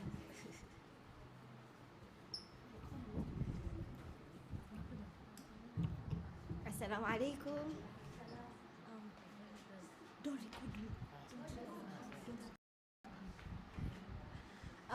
I have a question from one of the parents here who is shy to talk. She has a 6-year-old boy, Like her son doesn't communicate, like especially when he needs to go to the toilet, he poops on himself, he pees on himself. She has taken him to all the hospitals. Like she has tried everything, but it seems like the child keeps on doing the same thing. So she's tired, like she doesn't have the solution. She has gone around and she doesn't know what to do. So she's asking what can she do or do to help this boy, because it's affecting her and even affecting the boy. Even in school, other kids laugh at him. So it's a lot even on the boy. So she's asking how she can get helped. That's thank you. Okay. I can just say, I'm sorry. I can say, please ask that parent to come and see me, because I need to know the condition first. The reason why, this, whatever symptoms, whatever signs you are explaining me, it's not necessary he is autism. It's not necessary he is ADHD. It's not necessary he is delayed milestone and intellectual abnormality. So I first need to know what is the diagnosis, okay? Once I know that, then inshallah I'll help her with the program, because there are some parents who comes to me and if they can't manage any school or anything, I make for them a home-based program which they can manage at home. I give them some extra support or anything from outside, something which can fit in their budget. Even I give them OT skills also, which they can do it at home. Speech therapy skill also, which they can do it at home. They don't need to spend a lot of money outside. So please, I will request you to send that parent to me, and then I can sit with her. I think that is what I can do. How? I can give you my contact number. Okay, I'm based in Nyali and Pandya Hospital. These are the two places which I go. In Pandya, I'm there only on Thursday, but in Nyali, I'm there every day. Okay, in Nyali, it is basically I have my own school. Okay, it was not a school. Actually, if I tell you the history, even I didn't know that I will reach to this stage. I think it's the efforts from the parents who pushed me and made me to reach to this level. So actually, this journey started maybe 5 to 7 years ago, where a parent just came and said, Mumtaz, my child is not getting help anywhere. Where do I go? So he said, you are the only one who can help me. So I started with 1 child, 2 child. It's not a special school. It's a mainstream international school. We have children from kindergarten up to year 13. Our children, they sit for O-level exam, AS level, AMI, all the kids are in that school. Okay, and we have a program where we have a learning support department where we work on these children for some period of time, depend. Then we have a stages there. We have a levels, level 1, level 2. When they reach to level 2, we work more on training these children to how to copy from the board, and they sit at one place and they learn. They sit at one place. When they are settled, then we transfer them to the mainstream with shadow teacher. After the shadow teacher, we find this child is able to manage. We release the shadow teacher also, and alhamdulillah, they go ahead. We have some success stories also. We have already 2, 3 children who are already in secondary without shadow teacher. And alhamdulillah, there is one who is autistic. There is one with CP with slow learner. There is one which is epilepsy with moderate intellectual functioning. I have 2 CP cases. There is one who is already a shadow teacher in my school. Another one, she's still in the process. And we have, mashallah, our results are also very good. So we do more of individualized program there. What's the name of the school, please? It's called Care and Pride. We have not done any marketing. We are going slow. Okay. Caring? Care. C-A-R-E, Care and Pride. Okay, so thank you so much. We have just introduced the website now. Okay, the reason why we are not doing marketing, because we want to go slow. Yeah. It's better I get one child, I work on the child. It's that better to grow that way rather than all together and I crash. I don't want that. Okay. Thank you. And at the end of this meeting, she'll surely talk to you. Inshallah. Thank you. Okay, alhamdulillah, we are coming to the end of the session. It's been very nice to have everyone here. I want to thank our panelists. Dr. Mumtaz, on Thursday, you pay her when you go see her. Or your patient. I mean, or your client, you should know that. And today, alhamdulillah, she graced us with her presence. It's not every day you get people to go out of their way to come share this with you. What I would like to say is Tea and Talk is going to create more platforms, inshallah, not just for parents, parenting, but for entrepreneurs, for small businesses. So these talks will be happening gradually. I wanted to introduce our next one, which will be in December 18th. Inshallah, I'll give you the details. I would love the support. I would love people to come and, grab something what you can. And Nasra had mentioned, today this was self-care. Sai mukenda uko nje and you get some fresh air and you met other mothers, you'll feel much better than you were in the morning when you are at home. So thank you so much to the panelists. I really appreciate. The snacks will be served. Thank you to the Let's Voice podcast for giving us your time. Snacks are served shortly. We have a mosque on the left in case you're still praying your Maghrib. So karibuni, asanteni, and we're closing for this session, inshallah.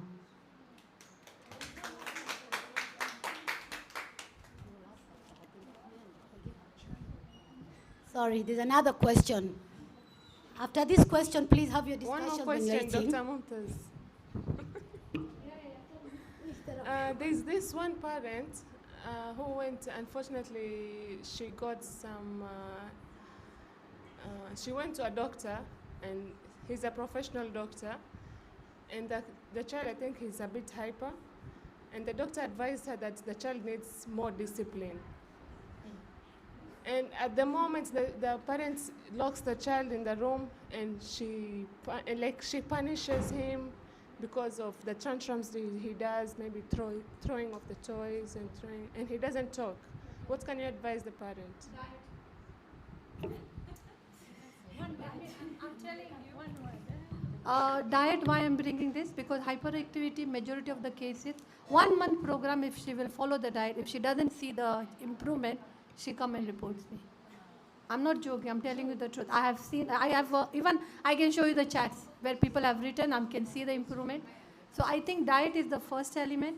Second element, now when she said the boy is hyper, I mean, again, school, how many children are there in the classroom?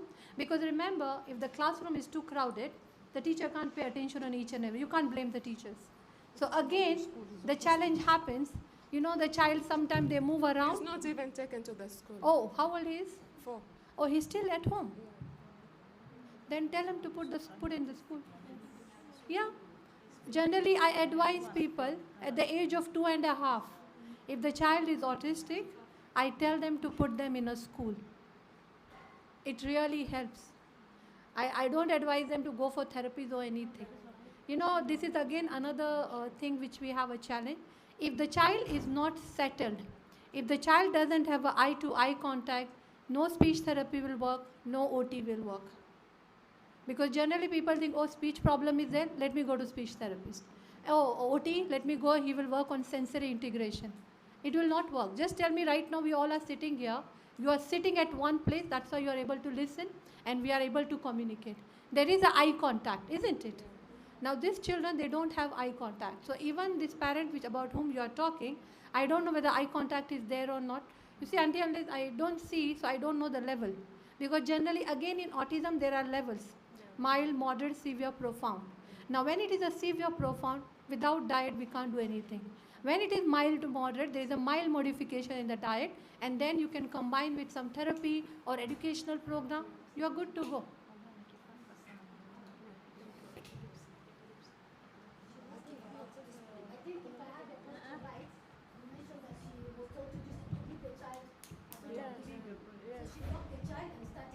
The doctor advised her that the child needs more discipline. But you see, now discipline, again, there is another term we call develop a routine. That is also part of discipline. Do you agree? Now discipline doesn't mean this only. Discipline means it can be like he's trying to say, make a structure program. But as much as you will do this, it will get back to her.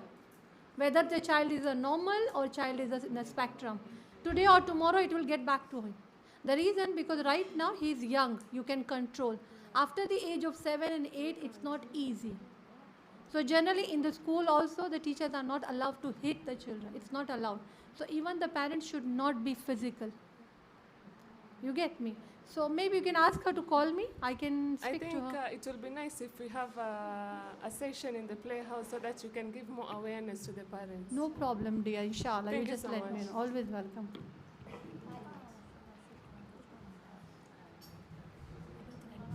I don't think I need to say much again. I think the podcast is done.